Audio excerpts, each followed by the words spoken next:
The sound of shattering plates echoed through the restaurant.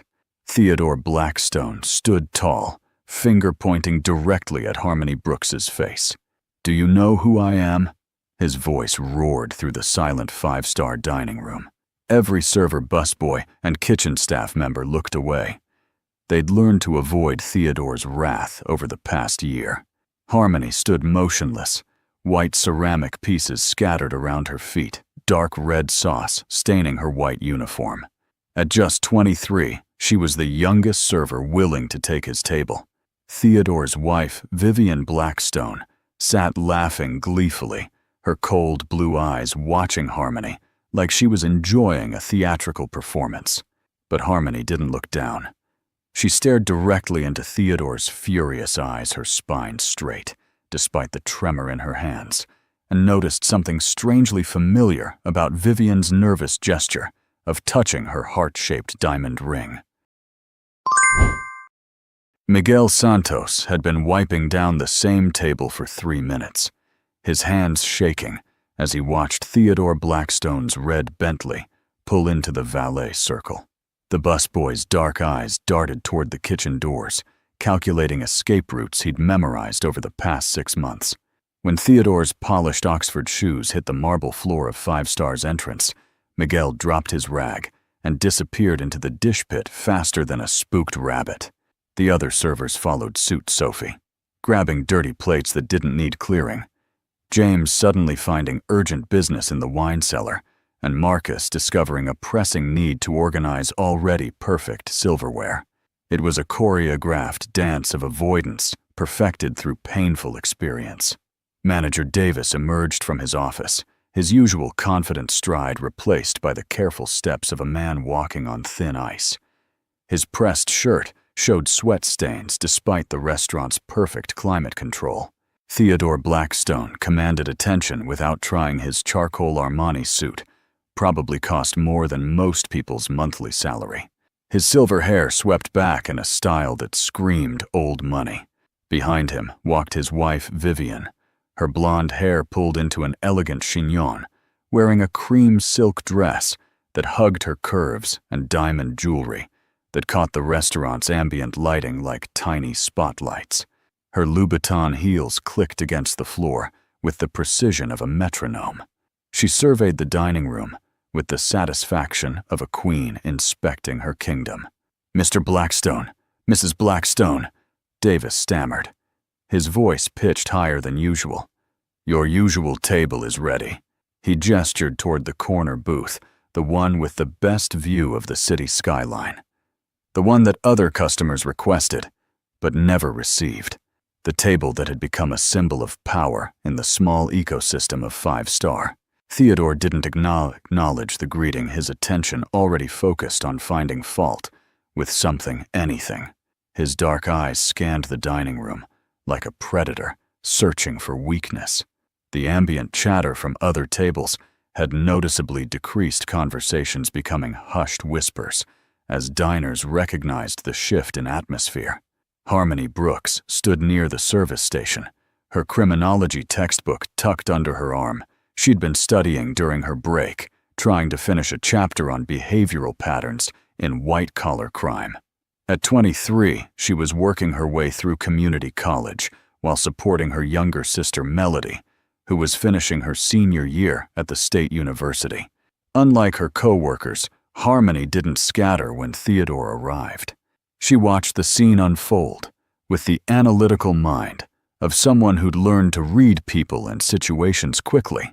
Her parents had died in a car accident when she was 18, leaving her to raise Melody alone, and 5 years of navigating bureaucracy, insurance companies, and financial aid offices had taught her that backing down often made situations worse. Sophie Chen rushed past, her face pale with anxiety. "Don't even think about it," she whispered urgently. "Emma called in sick, but I'd rather work a double than serve them."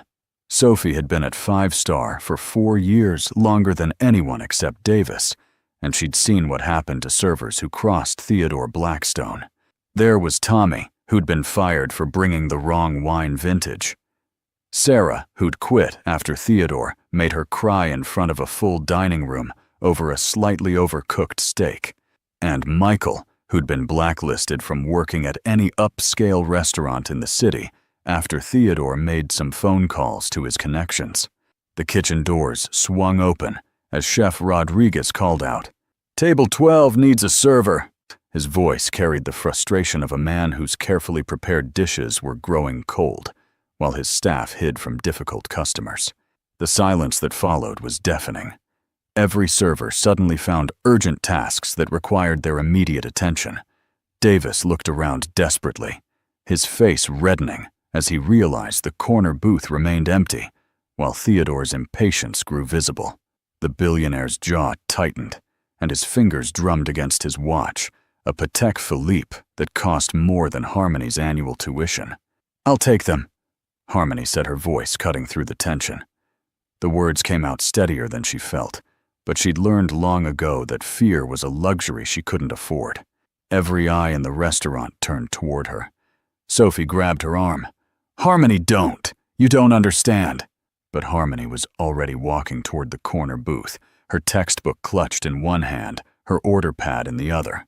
She'd dealt with difficult people before, social workers who'd questioned her ability to care for melody professors, who'd suggested she was taking on too much, landlords who'd tried to intimidate her into accepting substandard housing. Rich or poor bullies operated the same way. Theodore and Vivian were seated now, studying their menus with the intensity of generals planning a military campaign. Vivian's diamond ring caught the light as she turned pages, and Harmony found herself staring at it for a moment. There was something about the heart-shaped stone that nagged at her memory, like a word sitting on the tip of her tongue. She'd been studying jewelry theft cases in her criminology class, and certain patterns stuck with her, the way thieves often kept trophies, the psychological profiles of people who stole not just for money, but for the power of possession. "Good evening," Harmony said, approaching their table with professional confidence. "I'm Harmony, and I'll be your server tonight. Can I start you with drinks?" Her voice was warm, but not overly familiar, respectful without being servile. Theodore looked up from his menu, his dark eyes scanning her face as if memorizing every detail. There was something predatory in his gaze, the look of someone who enjoyed having power over others. Vivian smiled, but it didn't reach her eyes. It was the kind of smile that reminded Harmony of documentaries she'd watched about con artists practiced and calculated. "We'll start with the Screaming Eagle Cabernet," Theodore said, his voice carrying the assumption that everyone should know the wine cost $300 per bottle. 2012 vintage. Not the 2013, I can taste the difference. He closed his menu with a snap that made Harmony flinch despite herself. "And we'll need a few minutes to decide on appetizers. Try not to keep us waiting." The dismissal in his tone was clear, designed to establish hierarchy from the first interaction. Vivian laughed softly, her fingers playing with her diamond ring in what Harmony was beginning to recognize as a nervous habit. The weight of the entire restaurant's attention pressed against Harmony's shoulders as she walked to the wine cellar. She could feel her co-workers' mixture of sympathy and relief sympathy that she'd volunteered for this particular form of torture. Relief that they didn't have to endure it themselves. But something about the interaction bothered her beyond Theodore's obvious rudeness. There was something performative about it, as if he enjoyed the audience. And Vivian's response troubled her too, not just the laughter, but the way she seemed to feed off her husband's cruelty, like a vampire drawing sustenance from pain. Harmony balanced the wine bottle on her silver tray, the 2012 Screaming Eagle feeling heavier than its actual weight. As she approached the corner booth, the surrounding tables had grown quieter. Conversations reduced to careful whispers as diners sensed the tension radiating from Theodore's presence. The soft lighting that usually made Five-Star feel intimate now seemed to spotlight her walk across the dining room like a gladiator entering the arena. Theodore was speaking in low, harsh tones to Vivian about a real estate deal that wasn't moving fast enough for his liking. His face was flushed with anger that came from someone accustomed to immediate compliance. Vivian nodded along with practiced sympathy, her manicured fingers worrying that diamond ring. When she saw Harmony approaching, Vivian's expression shifted to something hungry, as if she was anticipating entertainment. The transformation was subtle, but unmistakable, like watching a cat spot a wounded bird. "Your screaming eagle, sir," Harmony said, presenting the bottle with the label facing Theodore. She'd memorized proper wine service from her training manual, understanding that attention to detail could be the difference between a normal evening and confrontation. Theodore examined the label with the intensity of a forensic investigator, checking the vintage year vineyard designation, even the cork condition through the foil. His scrutiny felt deliberately prolonged, designed to make her uncomfortable while asserting his expertise and her subservience. "Pour a taste," he commanded without looking up. Harmony uncorked it smoothly, the soft pop echoing in their corner's relative silence. She poured exactly 1 ounce into his glass, the deep red wine catching candlelight like liquid garnets. Theodore swirled the wine with theatrical gestures, took a sip, held it for an eternity, then nodded curtly. "Acceptable. Pour for my wife first, then fill mine." And the instruction carried an implicit test. Would she remember proper service order? Would she maintain the right level of attention without being intrusive? As Harmony poured Vivian's wine, the blonde woman's eyes never left her face. There was something unsettling about the intensity of her stare, like being examined by a scientist studying an interesting specimen. "You're new here," Vivian said, her voice carrying a slight accent that Harmony couldn't quite place, something that suggested cultivation rather than natural origin. "I don't remember seeing you before." The statement felt loaded with subtext, as if Vivian was cataloging every detail for future reference. "I've been here almost 2 years, ma'am," Harmony replied politely, finishing Theodore's pour with practiced precision. "Just not usually on this section." She stepped back to give them space, maintaining the professional distance that good servers learned to navigate.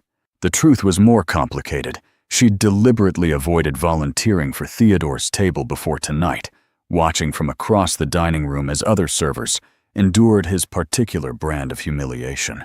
Theodore's laugh was sharp and humorless. "That's because the smart ones know better." He leaned back in the plush booth, his expensive suit jacket falling open to reveal gold cufflinks that probably cost more than Harmony's monthly rent. "You must be desperate for money to volunteer for this table. Or maybe you just don't learn from other people's mistakes." The insult was delivered with casual cruelty, designed to establish dominance while maintaining plausible deniability.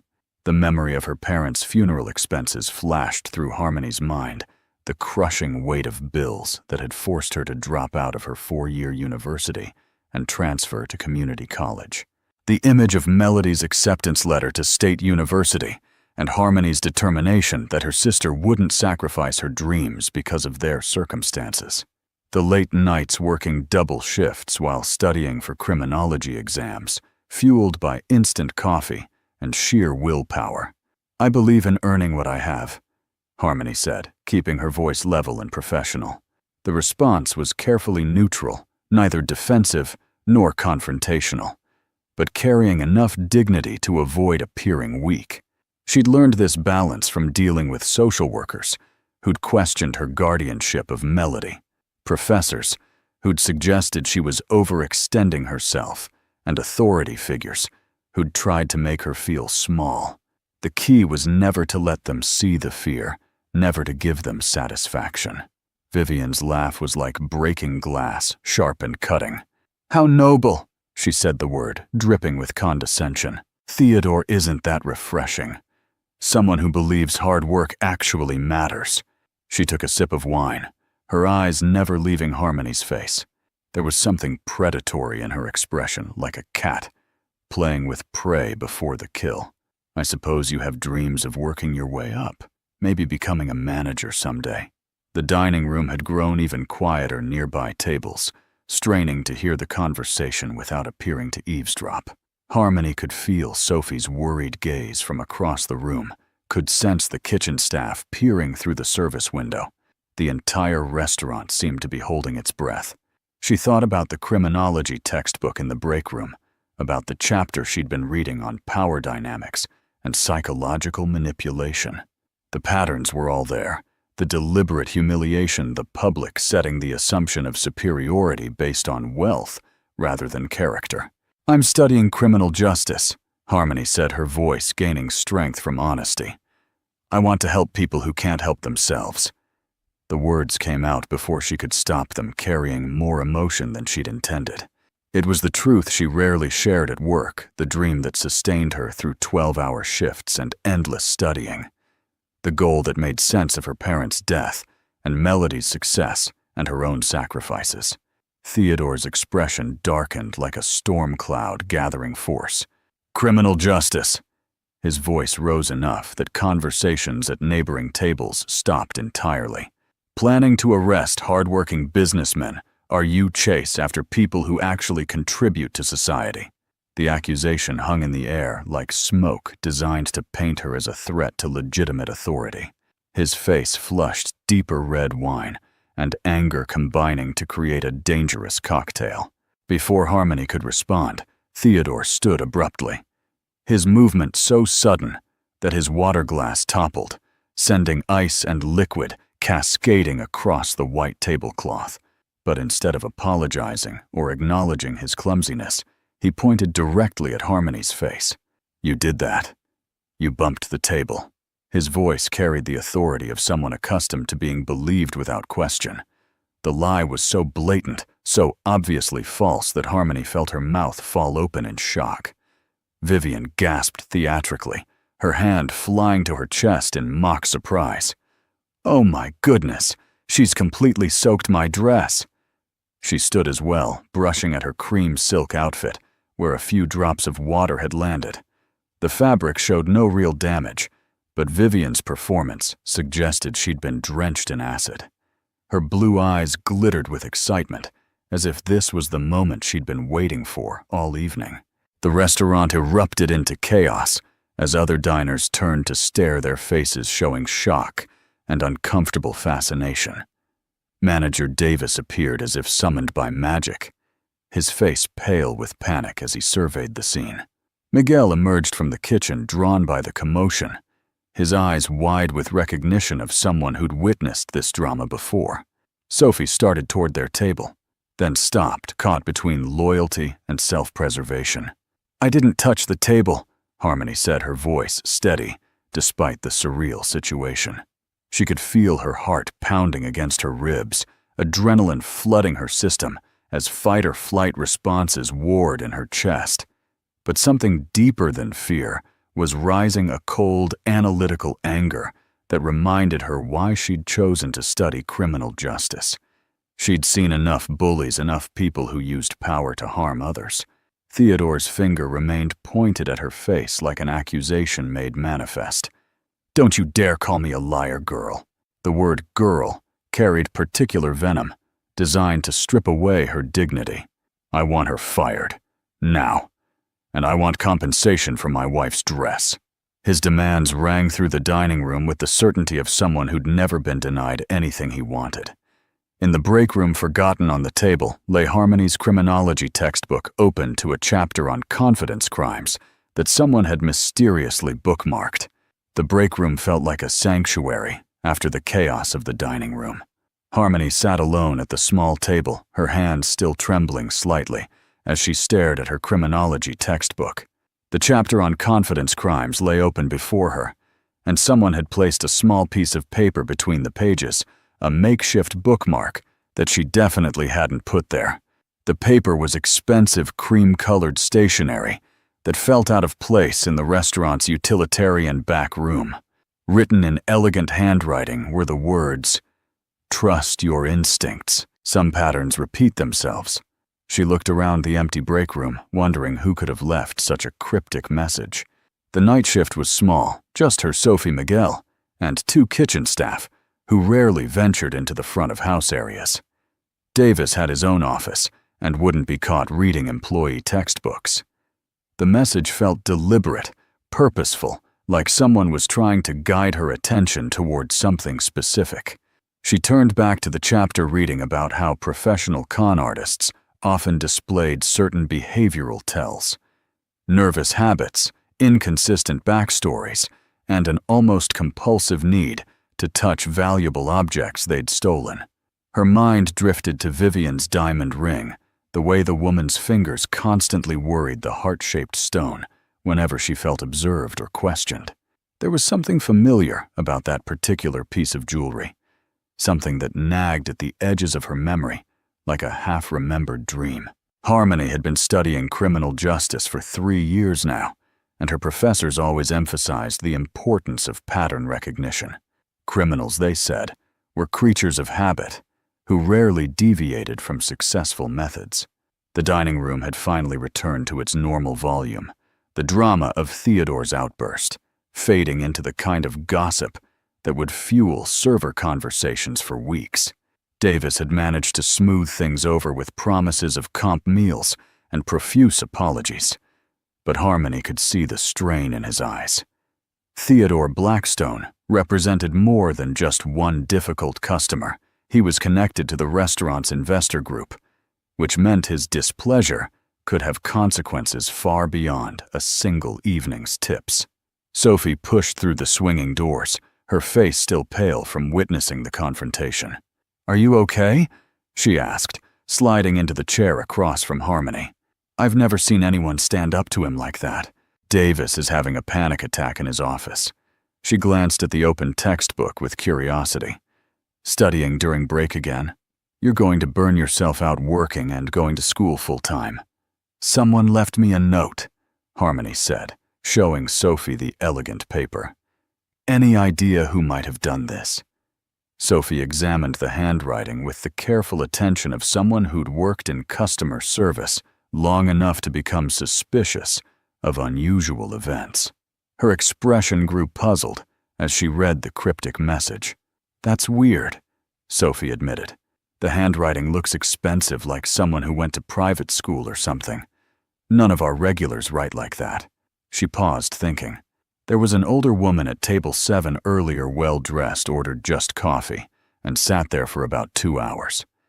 "She left right after your situation with the Blackstones." Could have been her, I guess. Harmony made a mental note to ask about the mysterious woman, but her attention was drawn back to the textbook chapter. The section on jewelry theft caught her eye specifically, a case study about a ring of thieves who specialized in targeting elderly victims.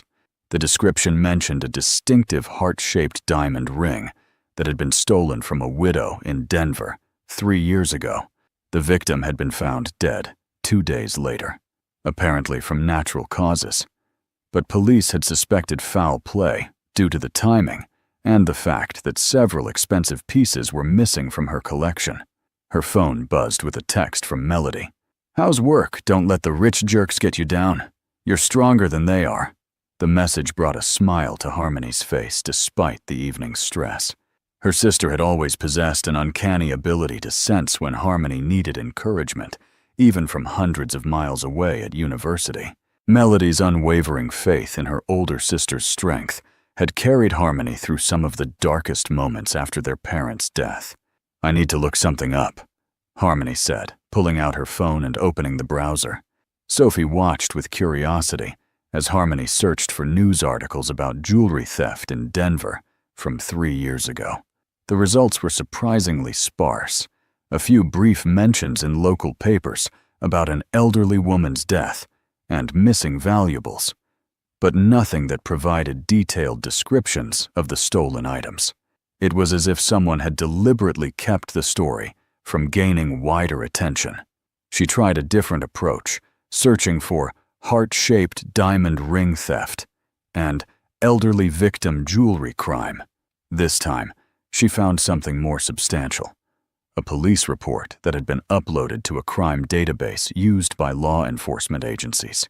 The document included photographs of the stolen items, and when Harmony saw the image of the heart-shaped diamond ring, her breath caught in her throat. The resemblance to Vivian's ring was unmistakable, the same distinctive setting, the same unusual cut, even the same delicate band. "Sophie, look at this," Harmony said, turning her phone screen toward her colleague. "Does this ring look familiar to you?" Sophie squinted at the image. Then her eyes widened with recognition. She'd served the Blackstone table many times before tonight, and had developed the server's habit of noticing expensive jewelry. It often correlated with tip percentages. "That's definitely Mrs. Blackstone's ring," Sophie whispered. "I mean, it could be a coincidence, right? Maybe they make lots of rings like that." But her voice carried doubt, even as she suggested the innocent explanation. Both women had seen enough of life to know that coincidences were rare, especially when they involved people like Theodore and Vivian Blackstone. Harmony scrolled through more details of the case, finding information about the victim Eleanor Ashford, an 83-year-old widow who had lived alone in an upscale Denver neighborhood. According to the police report, Ms. Ashford had been found dead in her home by a neighbor who'd noticed her newspaper accumulating on the front porch. The official cause of death was listed as heart failure, but the investigating officers had noted several suspicious circumstances. Valuable jewelry missing from her bedroom safe, no signs of forced entry, and a recent change to her will that left everything to a caregiver who had disappeared immediately after the death. The description of the missing caregiver made Harmony's blood run cold. Female, approximately 30 to 35 years old, blonde hair, blue eyes, described by neighbors as charming and helpful, known to the victim as Victoria, but no last name or identification on file.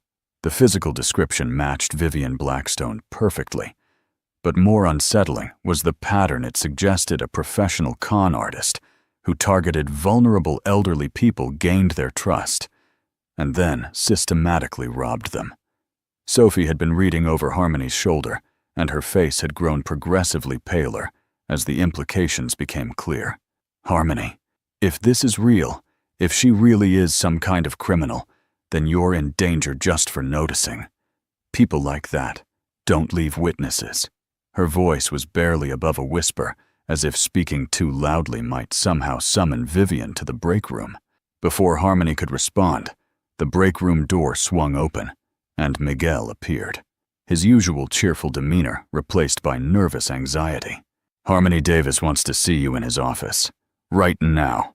His eyes darted between the two women, picking up on the tension that filled the small room like smoke. "And he doesn't look happy." Harmony closed her textbook and slipped her phone into her pocket, the weight of her discovery feeling heavier than any evidence should.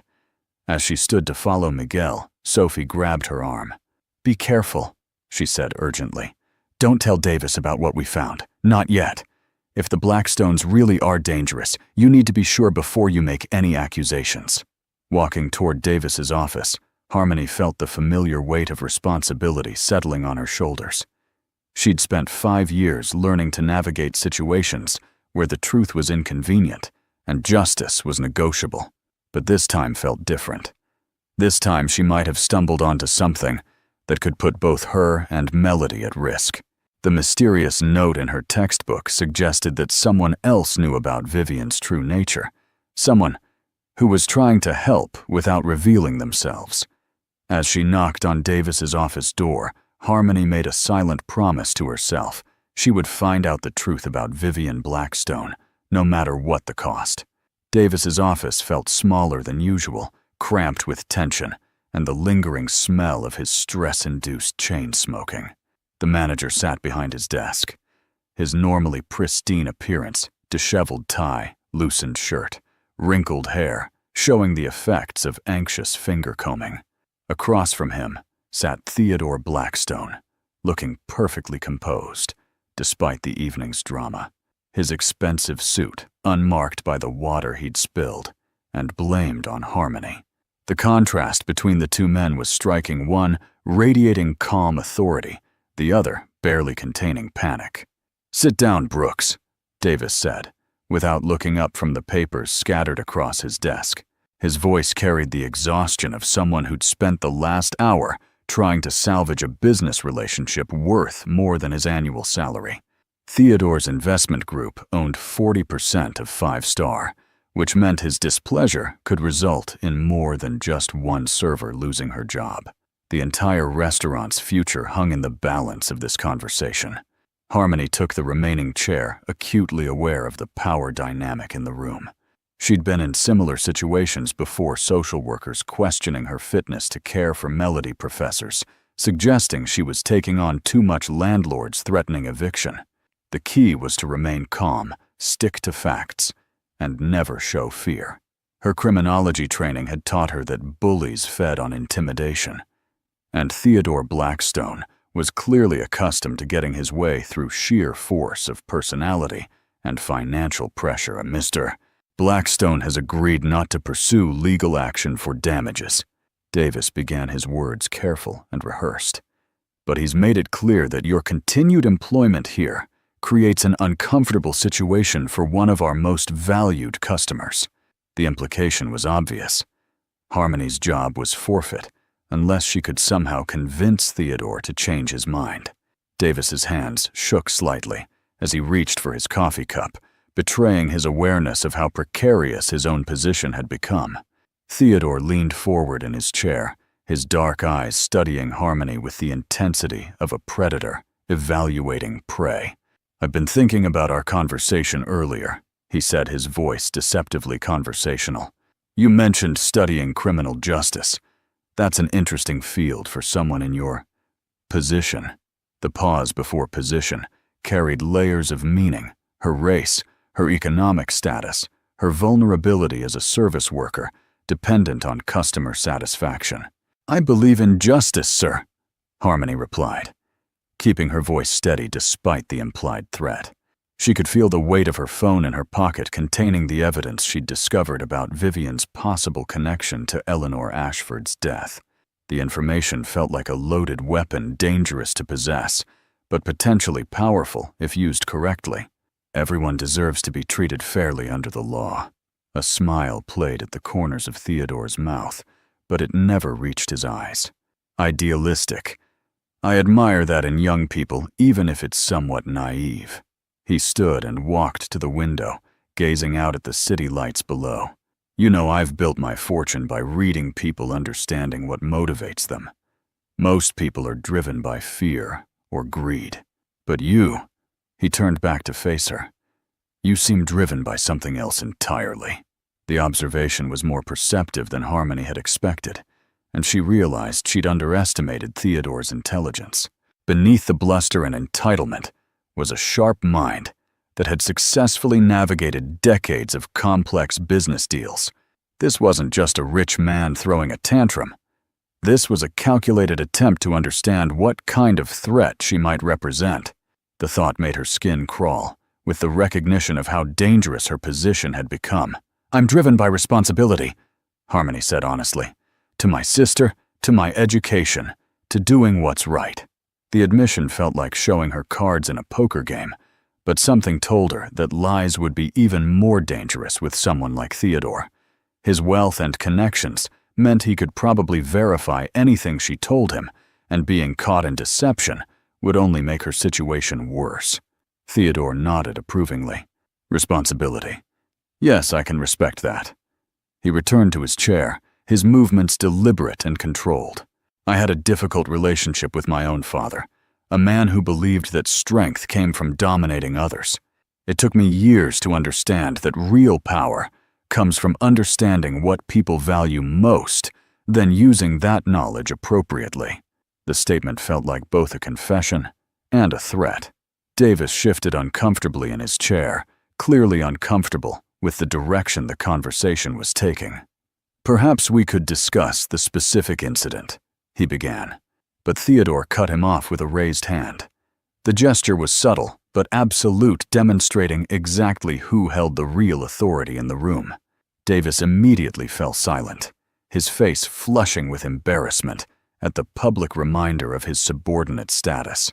"The incident was a misunderstanding," Theodore said smoothly. "These things happen in busy restaurants. What concerns me more is ensuring that all our employees understand the importance of discretion." His eyes locked with Harmony's, and she understood that they were no longer talking about spilled water or damaged clothing. This was about her investigation into Vivian's background, about the dangerous knowledge she'd begun to accumulate. Harmony felt a chill run down her spine as she realized the implications of Theodore's words. Someone had told him about her research into the Denver jewelry theft case. Either he'd been monitoring her somehow, or Vivian had sensed her suspicion and reported back. The thought that they might be watching her movements, tracking her online searches, made her stomach clench with anxiety. She was no longer just a server who'd witnessed strange behavior. She was a potential threat to whatever operation they were running. "I understand the importance of discretion," Harmony said carefully, her mind racing through possible responses. "I also understand the importance of truth," and the words felt dangerous even as she spoke them, but backing down now would only confirm that she knew something damaging. Her best protection might be to demonstrate that she wasn't intimidated, that pursuing the truth was more important to her than keeping her job. Theodore's expression didn't change, but something shifted in his posture, a subtle tensing that suggested her defiance had surprised him. "Truth is often more complicated than it appears," he said slowly. "People's pasts can contain all sorts of misunderstandings. Sometimes it's better to focus on the present rather than dredging up old complications." The warning was crystal clear, delivered with the casual tone of someone discussing the weather. The office fell silent except for the distant sounds of the restaurant's dinner service. Clinking plates muffled conversations, the familiar rhythm of hospitality work continuing, despite the drama unfolding behind closed doors. Harmony could hear her own heartbeat in her ears, could feel sweat gathering at the base of her neck, despite the air conditioning. She was walking a tightrope between safety and justice, between protecting herself and uncovering the truth about what had happened to Eleanor Ashford. "I've always found that the present makes more sense when you understand the past," Harmony said, her voice gaining strength from conviction. "Patterns help explain behavior. They help predict what might happen next." It was a direct challenge, delivered as politely as possible, but unmistakably clear in its meaning. She was telling Theodore that she knew about Vivian's history and that she wouldn't be intimidated into silence. Theodore stood again, his movement smooth and controlled, despite what must have been significant internal tension. "Well then," he said, buttoning his suit jacket with practiced precision, "I suppose we'll see how good you are at recognizing patterns." He turned to Davis, who had been watching the exchange with growing alarm. "I trust this won't happen again. Some misunderstandings can be quite costly to resolve." As Theodore reached the door, he paused and looked back at Harmony. "Oh, and Miss Brooks, be careful walking to your car tonight. This neighborhood can be dangerous for young women alone."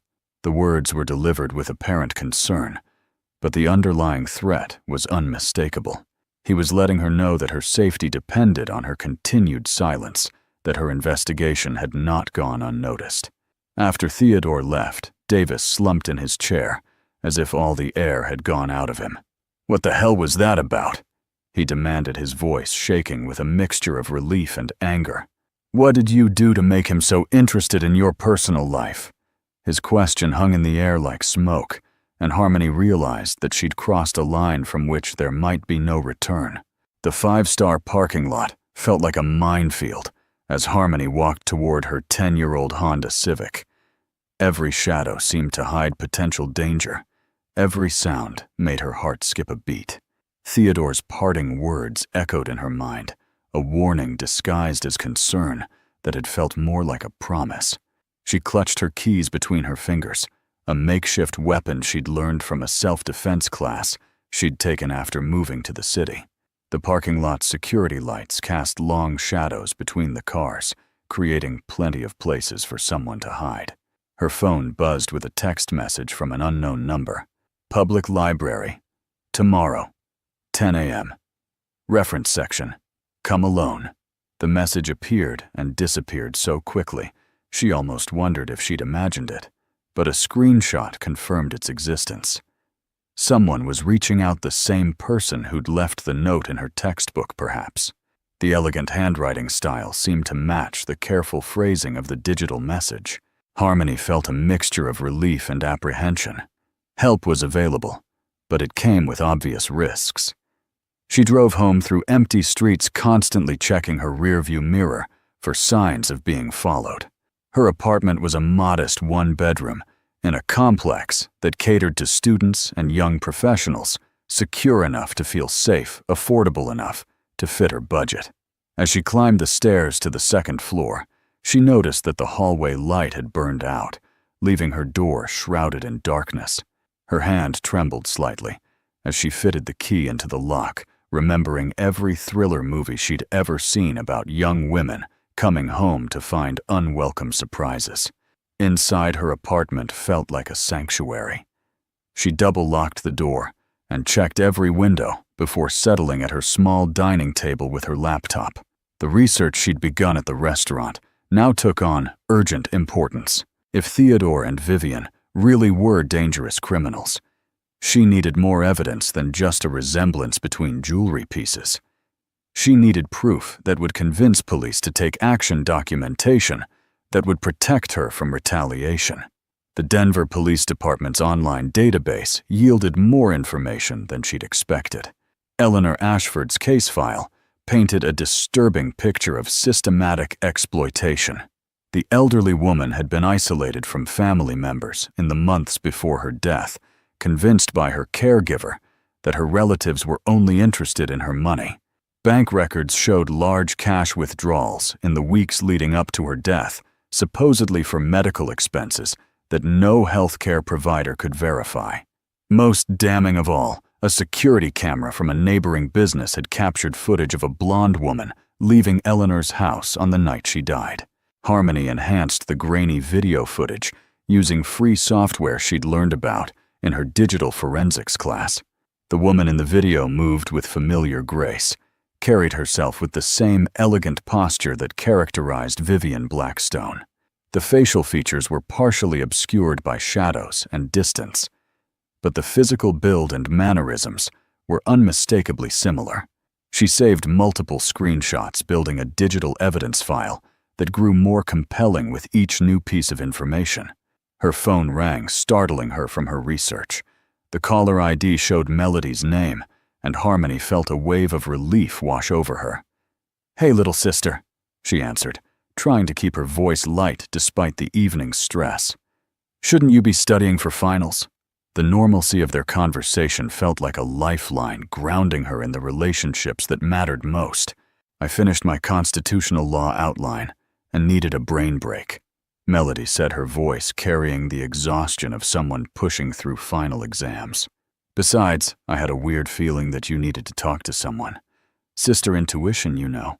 Her laugh was warm and familiar, a sound that had carried Harmony through countless difficult moments over the past 5 years. "How's work? You sound tired." Harmony found herself torn between honesty and protection.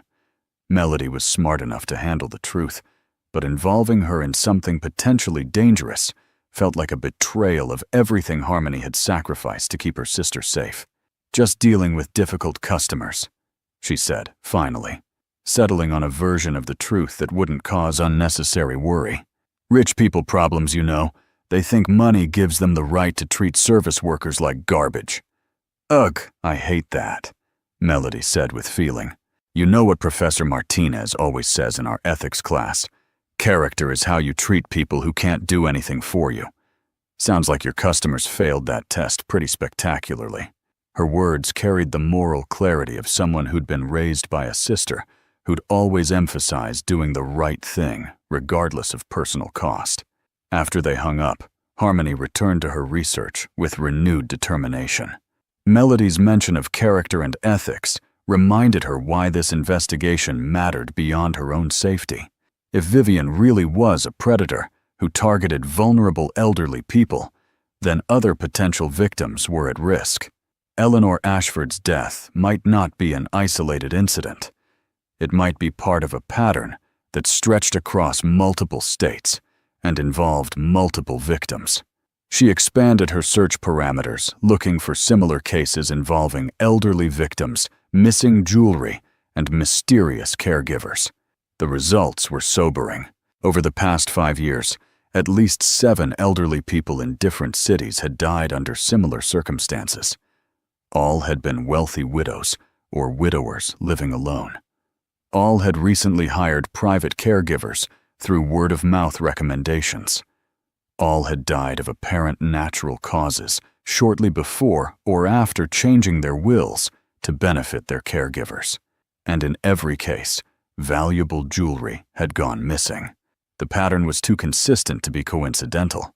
Someone was running a sophisticated operation that targeted vulnerable seniors, gained their trust through carefully cultivated relationships, then systematically robbed them before disappearing.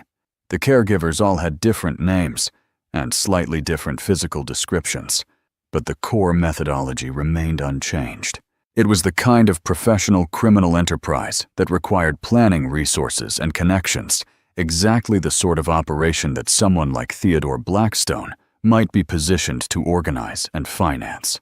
Her laptop screen dimmed as she sat back in her chair, processing the implications of what she'd discovered. This wasn't just about one stolen ring or one suspicious death. This was about a criminal network that had been operating for years, leaving a trail of victims whose deaths had been dismissed as natural because the perpetrators were too sophisticated to leave obvious evidence. The thought made her stomach clench with a mixture of anger and fear.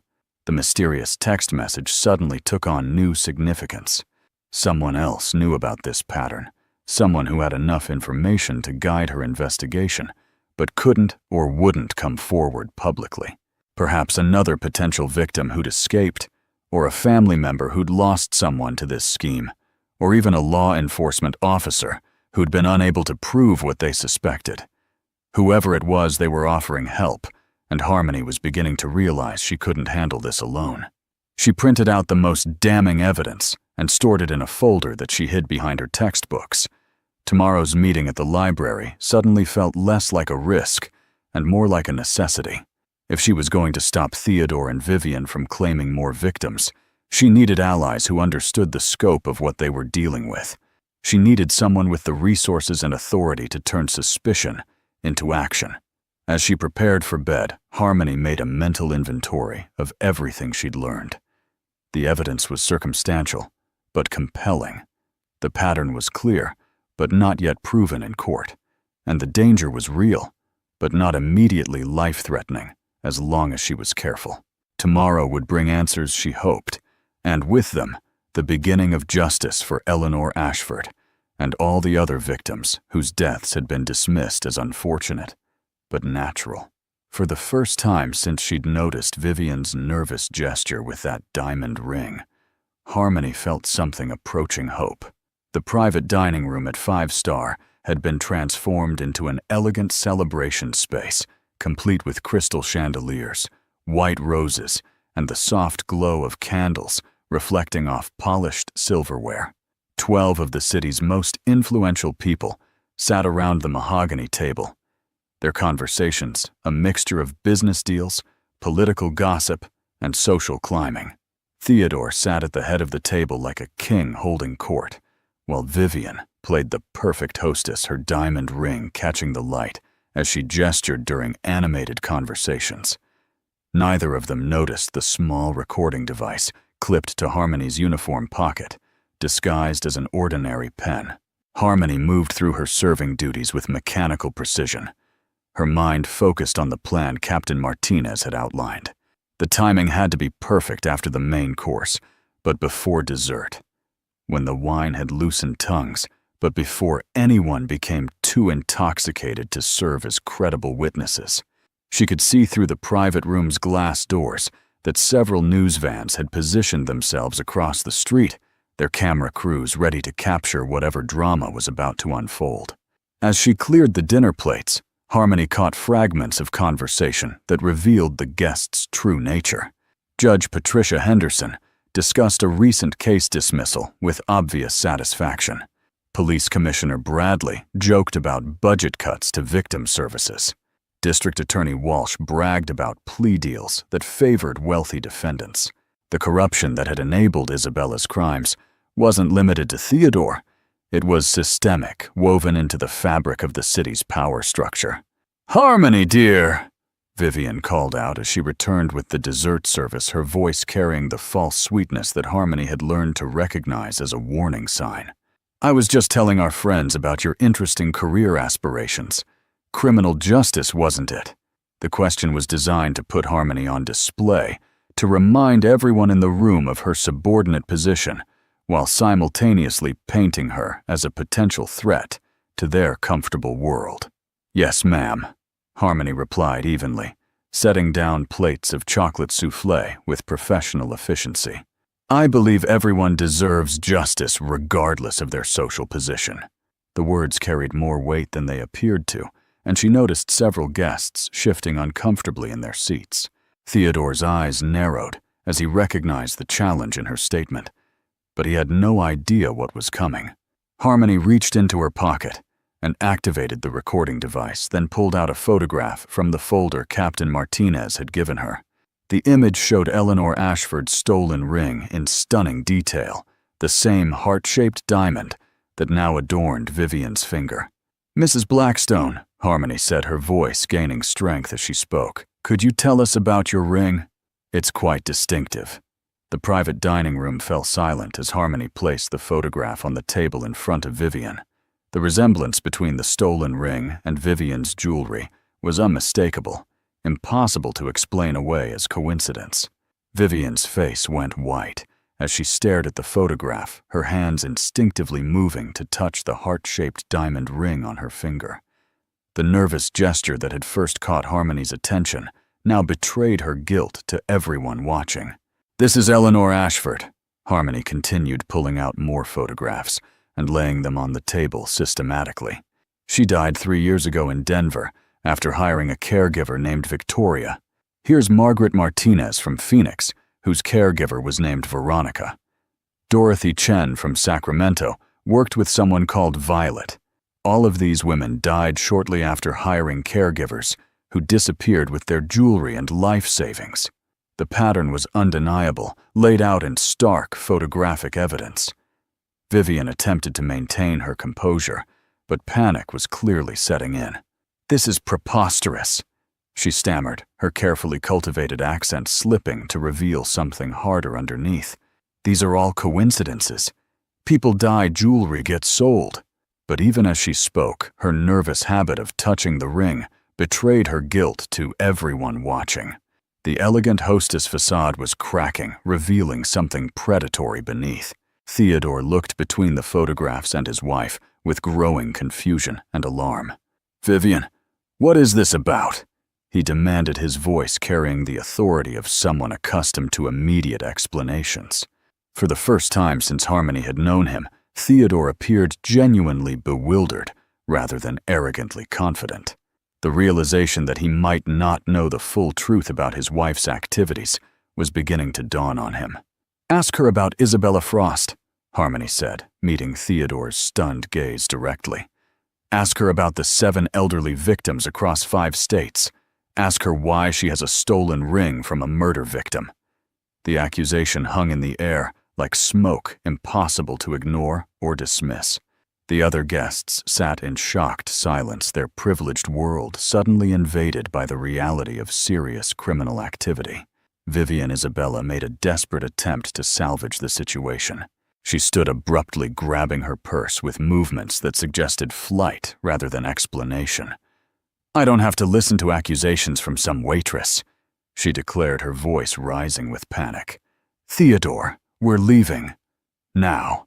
But as she moved toward the door, Captain Martinez appeared in the entrance, blocking her escape route with the quiet authority of someone who'd spent decades arresting criminals. "Isabella Frost," Captain Martinez announced formally, her retired detective badge prominently displayed.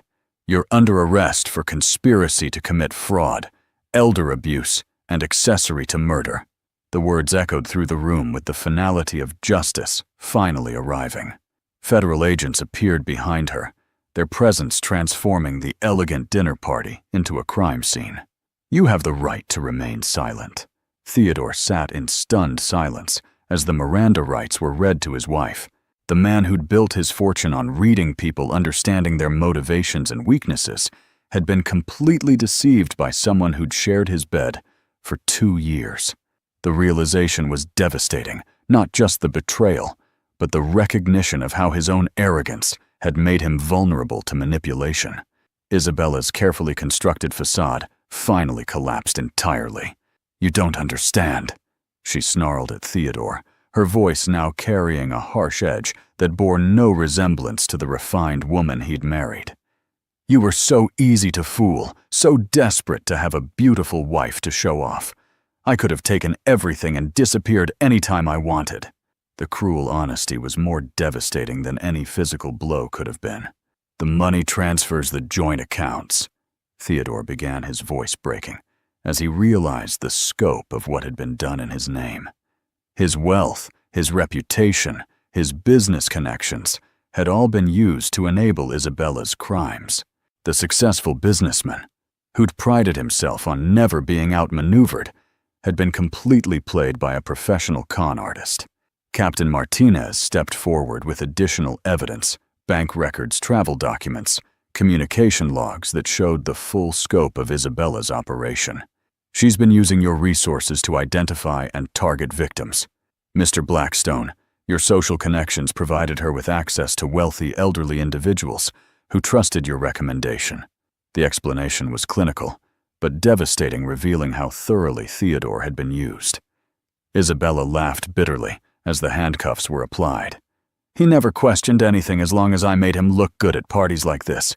Rich men are all the same. Their egos make them so easy to control." Her final insult was designed to wound, to make Theodore understand how completely he'd been manipulated by someone who'd felt nothing but contempt for him. The private dining room erupted into chaos as federal agents completed the arrest. The carefully orchestrated anniversary celebration dissolved into a scene from a crime drama, with evidence bags and official procedures replacing champagne toasts and social pleasantries. Through the glass doors, camera flashes illuminated the restaurant as news crews captured every moment of the downfall. As Isabella was led away in handcuffs, she looked back at the room full of powerful people who'd been forced to witness her exposure. "You think this changes anything?" she called out defiantly. "There are dozens more like me, and hundreds more victims like those pathetic old people. You can't stop what's already in motion." The threat was chilling in its implications. This wasn't an isolated case, but part of a larger network. Theodore remained seated at the head of the table, surrounded by the wreckage of his carefully constructed life. The guests who'd once sought his approval now avoided his eyes, already calculating how to distance themselves from the scandal. The man who'd terrorized restaurant staff, with his arrogance, now faced the complete destruction of everything he'd built, and everyone he'd considered a friend was abandoning him.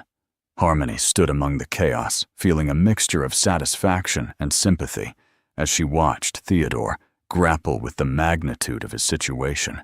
Justice had been served for Isabella's victims, but the aftermath would be complicated. Theodore wasn't just a victim of deception. His own behavior had created the conditions that allowed the crimes to continue. The reckoning was just beginning. The week following Isabella's arrest felt like the aftermath of a natural disaster. Five-star restaurant remained closed, while federal investigators combed through financial records and interviewed staff members about the criminal network that had operated from within its elegant walls. Theodore Blackstone sat in his downtown penthouse, staring at news coverage that had stripped away every pretense of respectability he'd spent decades building. The headlines were brutal, but accurate. Billionaire duped by con artist wife. Elder fraud ring exposed at luxury restaurant. How arrogance enabled murder. The investigation had cleared Theodore of criminal involvement, but the public humiliation was complete. His business partners had distanced themselves overnight. Investors were pulling funding from his projects, and social invitations had evaporated as if they'd never existed. The man who'd built his identity around commanding respect and inspiring fear now found himself alone, with the wreckage of his carefully constructed life. For the first time in decades, Theodore was forced to confront who he really was, beneath the wealth and power. On Thursday morning, Theodore arrived at 5-Star, before the staff meeting, standing in the empty dining room, where his behavior had caused so much pain. When the employees gathered Sophie, Miguel, James, Marcus, and finally Harmony, he looked different. Gone was the aggressive posture and commanding presence. His expensive suit remained perfectly tailored, but his demeanor had transformed into something approaching humility.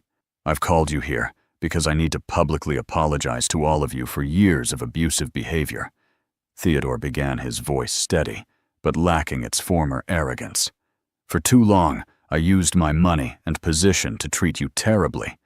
I told myself it was about maintaining standards, but the truth is, I was taking out my own anger on people who couldn't fight back." The admission hung in the air, heavy with the weight of long overdue honesty. Miguel studied Theodore's face, remembering countless interactions where criticism had felt personal and cruel. Sophie remained cautious, having witnessed too many empty apologies from difficult customers over the years. But something in Theodore's posture suggested this moment was different, more vulnerable, less performative than his usual displays of authority. His hands weren't clenched into fists. His eye contact was direct, but not dominating. "I grew up with a father who believed that strength meant making other people afraid of you." Theodore continued, his voice gaining steadiness as he spoke about painful memories. "He taught me that respect was something you took rather than earned. I spent 50 years becoming exactly what I hated most about him, and I used all of you as targets for that toxic inheritance." The psychological insight surprised everyone, including Theodore himself. Harmony listened with the analytical mind of someone trained in criminal psychology, reading the subtle signs of genuine versus performed emotion. The man before them bore little resemblance to the bullying figure who demanded her firing just weeks ago. This wasn't the performative apology of someone trying to minimize consequences, but the painful honesty of someone genuinely committed to change. "Actions matter more than words," Theodore said, reaching into his jacket to pull out official documents. "I've established an employee protection fund worth $2 million and implemented fair treatment policies that will protect staff from customer abuse. No amount of money or social status will excuse treating employees as less than fully human."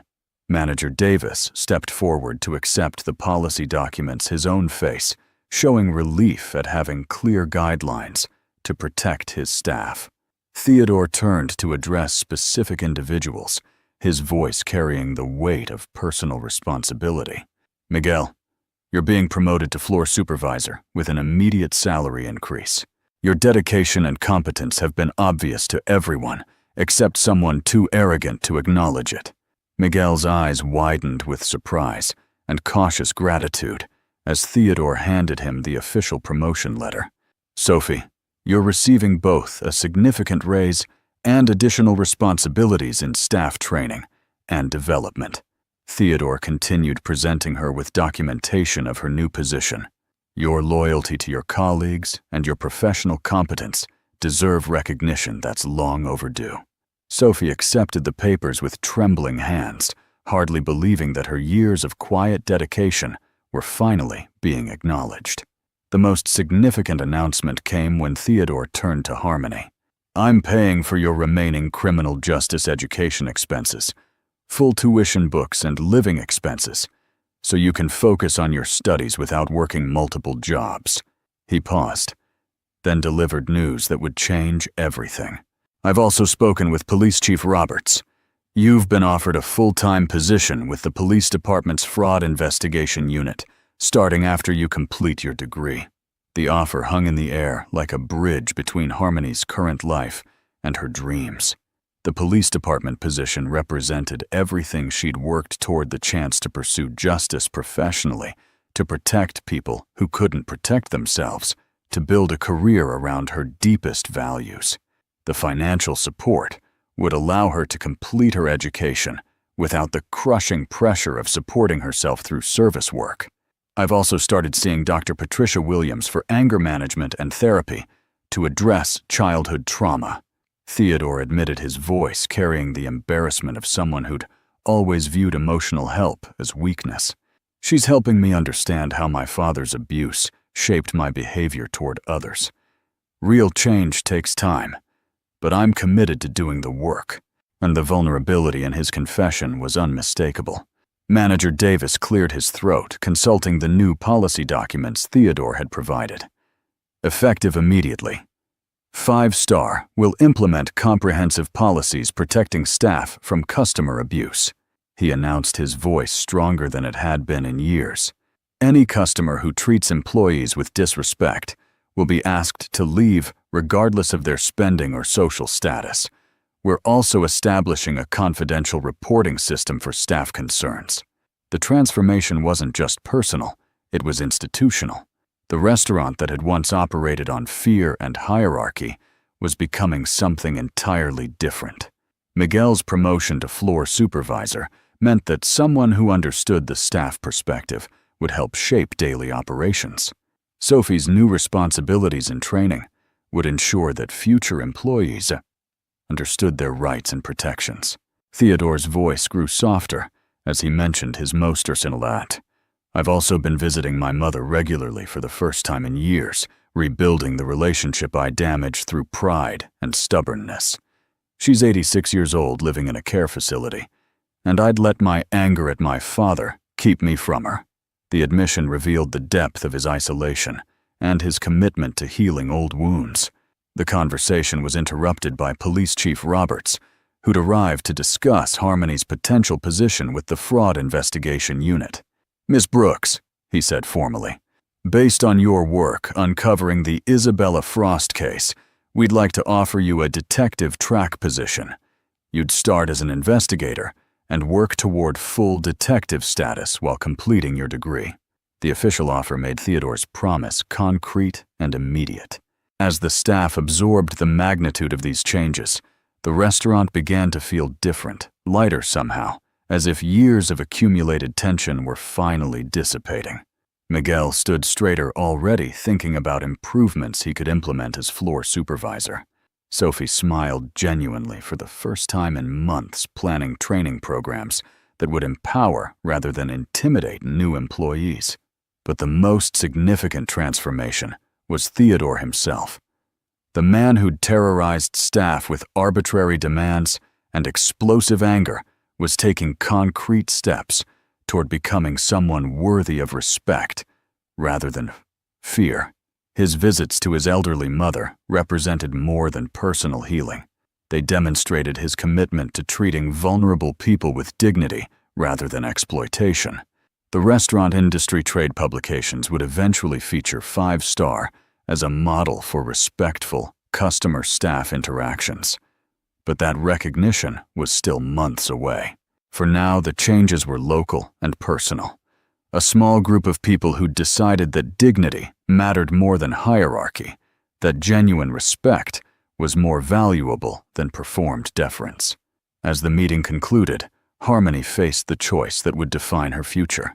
The police department position offered everything she'd dreamed of professionally, but it also meant leaving behind the restaurant community that had supported her through some of the most challenging moments of her life. The decision between police career and restaurant management would shape not just her own future, but the kind of change she wanted to create in the world. 6 months later, the morning sun streamed through the windows of the Police Academy graduation ceremony, illuminating rows of proud families and distinguished guests. Harmony Brooks stood at attention with her fellow cadets, the weight of her new badge feeling both significant and earned. In the audience, Melody cheered enthusiastically, her own criminal justice degree finally complete with honors, inspired by her sister's courage and determination. The scholarship fund that Theodore had established had supported dozens of other students like them, creating opportunities that would never have existed otherwise. Police Chief Roberts approached the podium to address the graduating class. his voice carrying the authority of someone who'd spent decades in law enforcement.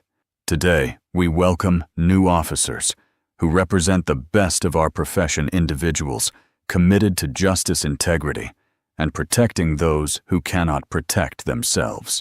When he pinned Harmony's badge to her uniform, his handshake lingered a moment longer than protocol required. "Detective Brooks," he said formally, "the Fraud Investigation Unit is fortunate to have someone of your analytical skills and moral courage." The ceremony concluded with families gathering to celebrate their graduates' achievements. Captain Martinez, no longer retired, but now heading the expanded Elder Fraud Task Force, approached Harmony with obvious pride. "Your work on the Isabella Frost case opened doors we didn't even know existed," she said, embracing the young woman, who'd become both protege and partner. "We've identified 17 additional cases with similar patterns across 8 states. The network was larger than we imagined." Melody wrapped her sister in a fierce hug, tears streaming down her face as she remembered all the sacrifices Harmony had made to get them both to this moment. "Mom and Dad would be so proud," she whispered, her voice thick with emotion. The criminal justice degree she now held had been earned through her sister's courage as much as her own intelligence, and she understood the weight of that gift. Her acceptance into the FBI's Financial Crimes Unit represented the culmination of dreams that had seemed impossible just months ago. The drive to five-star restaurant felt symbolic as Harmony made her way across the city in her new detective's car. The establishment had undergone remarkable changes since the night Isabella Frost was arrested in its private dining room. The staff moved with confidence rather than fear.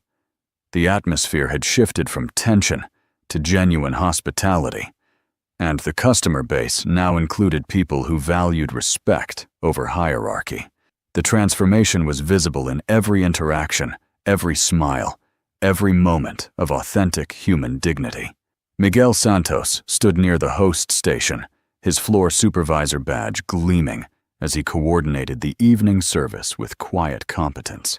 His promotion had brought more than just a title change. It had given him the authority to protect newer employees from difficult customers and to implement improvements that made everyone's job easier.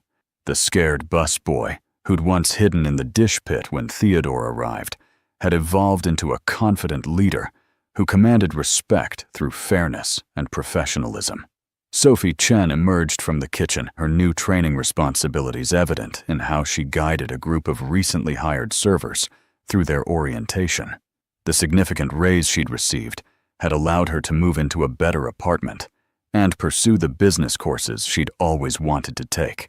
Her role in staff development meant that future employees would understand their rights and protections from their first day of work, creating a culture of mutual respect that benefited everyone. Theodore Blackstone sat at a corner table, no longer commanding the feared booth that had once symbolized his dominance over the restaurant's hierarchy. His appearance had changed subtly. Less aggressive posture, more genuine interactions with staff, a demeanor that suggested someone who'd learned to find satisfaction in treating others well rather than making them afraid. The therapy sessions with Dr. Patricia Williams had continued throughout the 6 months, addressing decades of learned behavior that traced back to his own childhood trauma. His weekly visits to his 86-year-old mother at the Willowbrook Care Facility had become the highlight of his schedule, rebuilding a relationship that pride and stubbornness had damaged for too many years. The elderly woman's forgiveness had taught him lessons about grace that no amount of wealth or power could have provided.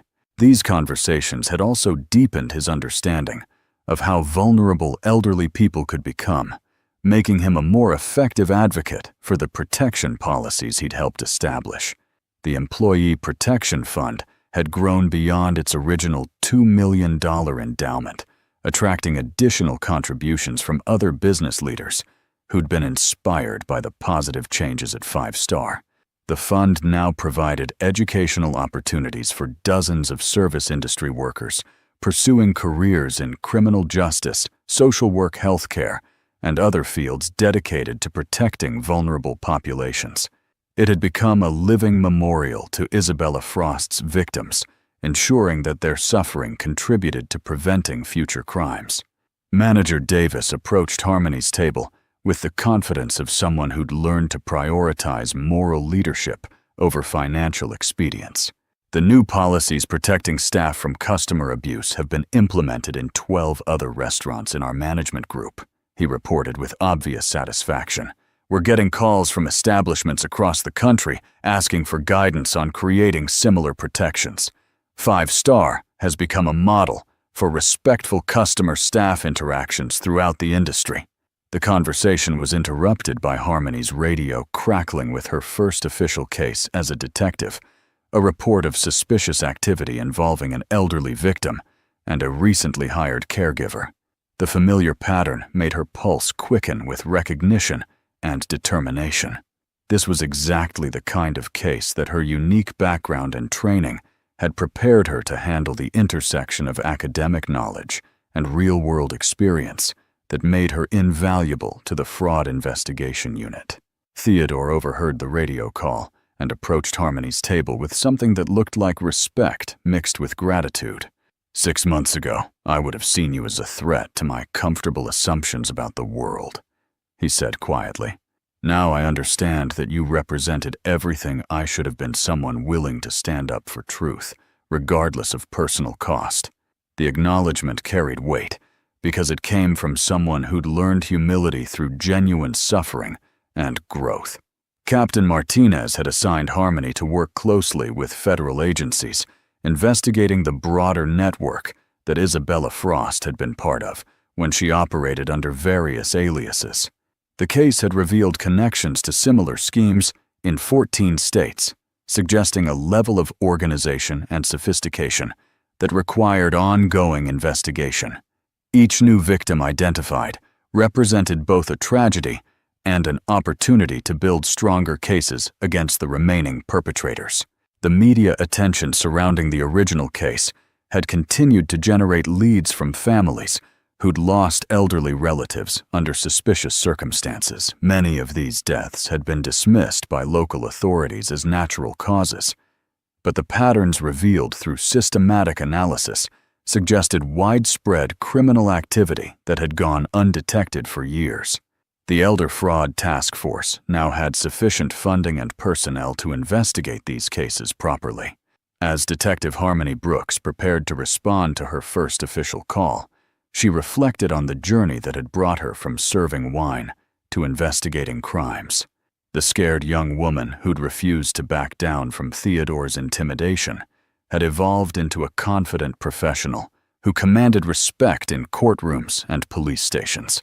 The transformation had been built on a foundation of genuine commitment to justice rather than personal advancement or revenge. The future stretched ahead, with opportunities to protect people who couldn't protect themselves, to investigate crimes that others might dismiss as misfortune, and to ensure that predators like Isabella Frost would never again find safe harbor in society's blind spots.